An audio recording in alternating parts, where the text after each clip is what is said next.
started. Archangel. Ooh, highly rated player. Okay, let's try d4 again. I got a French defense last time. Maybe we'll get a more typical d4 opening.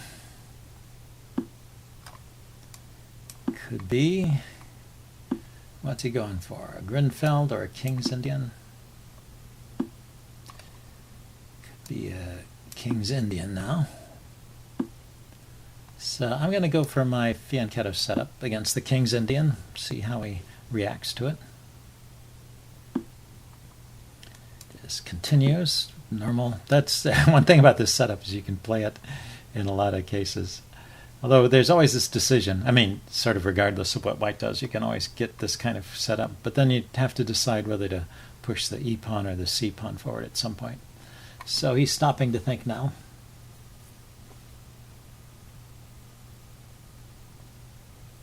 I've seen people play c5 pretty often in this position, or after knight b to d7 and c5.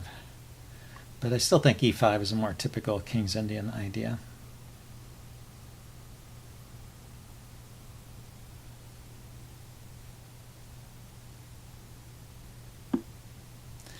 Yeah, so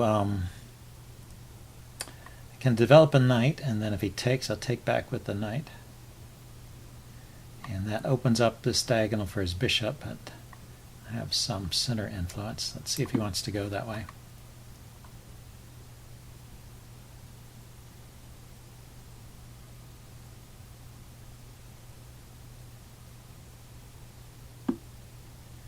He wants to pin the knight. So now I think I need to close the center. If I let him take, then he can just grab that pawn. So let's close the center now.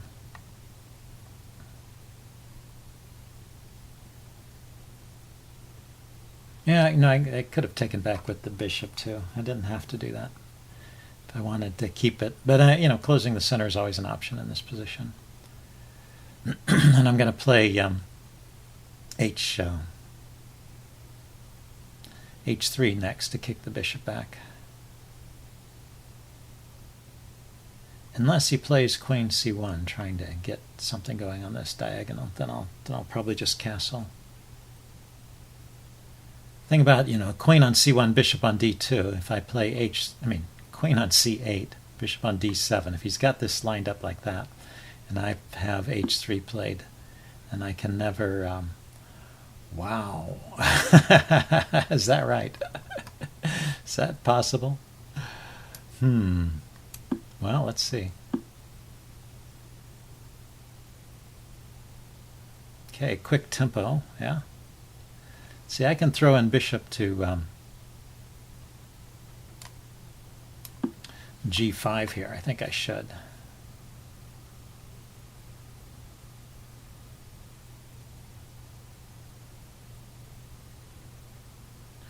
I see. His idea is that he's going to get a pawn here to E4, and then this guy will be pinned.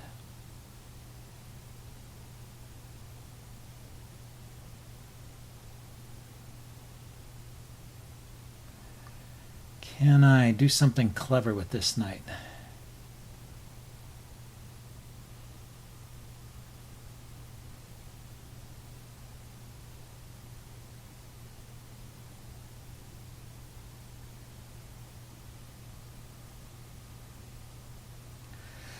Okay, well, let's think about it. If I just unpin by moving my queen up, he takes the knight, I take back with the queen.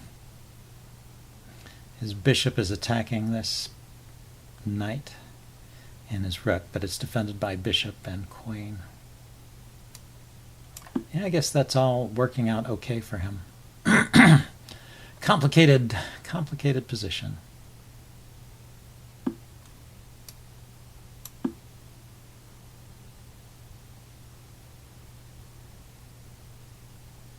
That's a tactic I hadn't seen before, so that's interesting.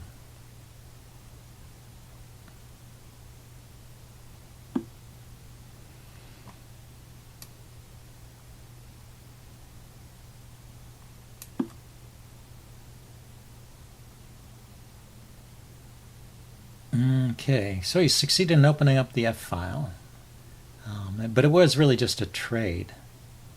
All right, he gave up a knight, I gave up a knight, he gave up a pawn, I gave up a pawn. So I think it's an interesting tactic, but it didn't lead to a huge advantage for black. Well, he gained something, but he still has to develop that knight. Okay, I'm going to leave this closed and go ahead and castle.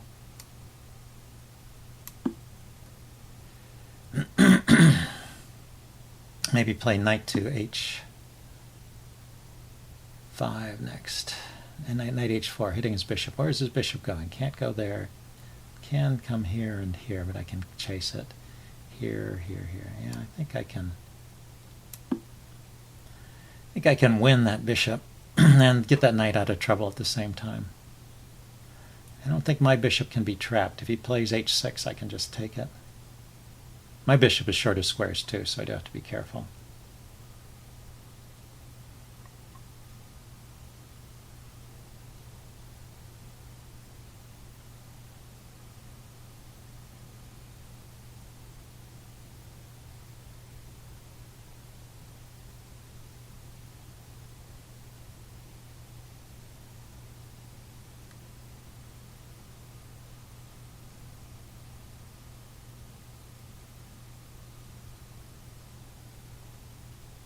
He can play knight. Oh, he didn't do that. I was going to say he could play knight to b6, hit my pawn, and force me to react and then retreat the bishop. But he's just going to give me the bishop.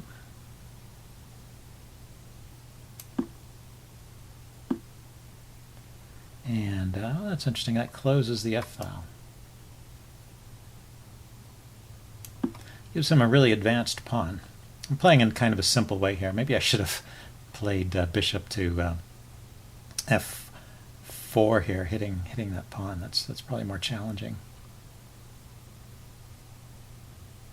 He can take on b2. Yeah, I'm not seeing everything here, am I? Can take on b2. His rook is hanging. My rook is hanging. I play rook here. He can just retreat the bishop, and I can grab this pawn. So I guess that's okay. But he can retreat the bishop to d4, so I don't have time to grab the pawn because that hits my queen. I can play queen f4. Well, his rook is still hanging. Okay, so I think it'll work out okay in spite of my best efforts to mess up here.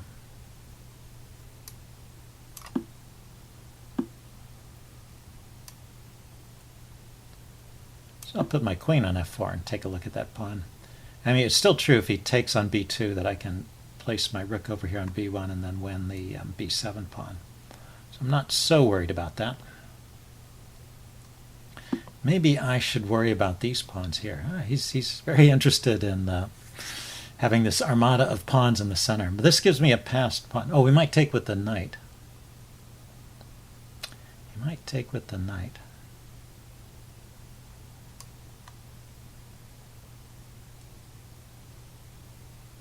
Check.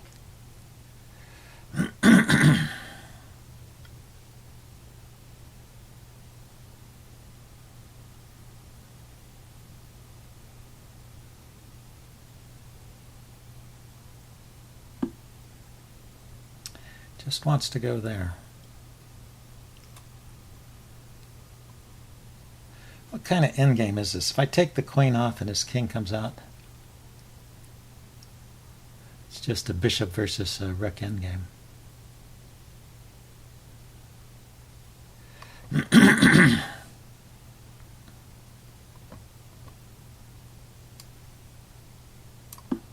I don't want to go for the endgame. I want to bring my rook to the center and push the f-pawn forward.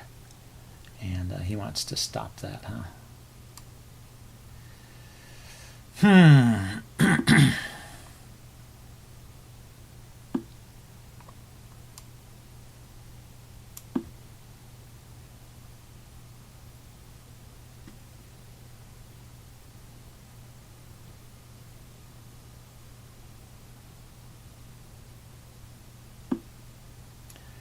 Takes there. Ah, shoot. I didn't see that one either.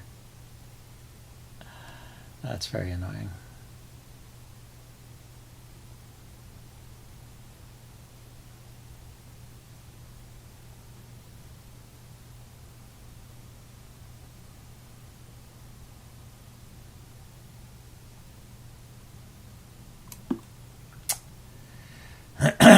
Yeah, he could just push the pawn forward now. Yeah, his rook is hanging. I mean, his knight is hanging. He can't just push the pawn forward. Well, maybe he can, because I take the knight. Okay, he's just grabbing more material.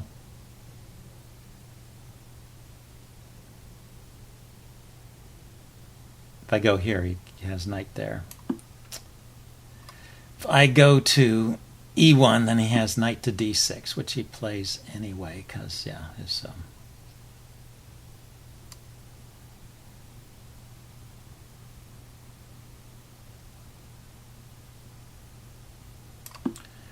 Okay, let's see what we get here. He snagged a couple of pawns. This pawn is... I'm still going to try and take this pawn if I get a chance. He's not going to let me. Very annoying. Yeah.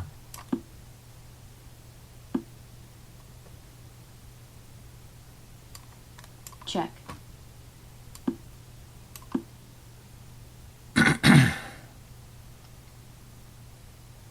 Should have traded queens.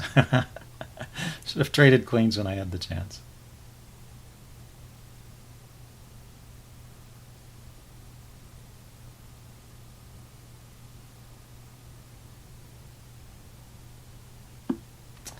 Yeah, he can play there too.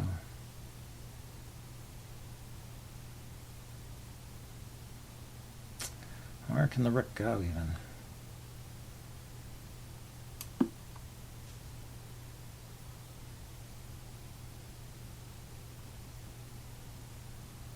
Check. Can go there. Okay, well that's forced anyway. Okay, I'm resigning. Well, good game. That was a disaster for me, but well, you can see he's a high-rated player. Anyway, I will upload that and do a postmortem. See you guys later. Bye.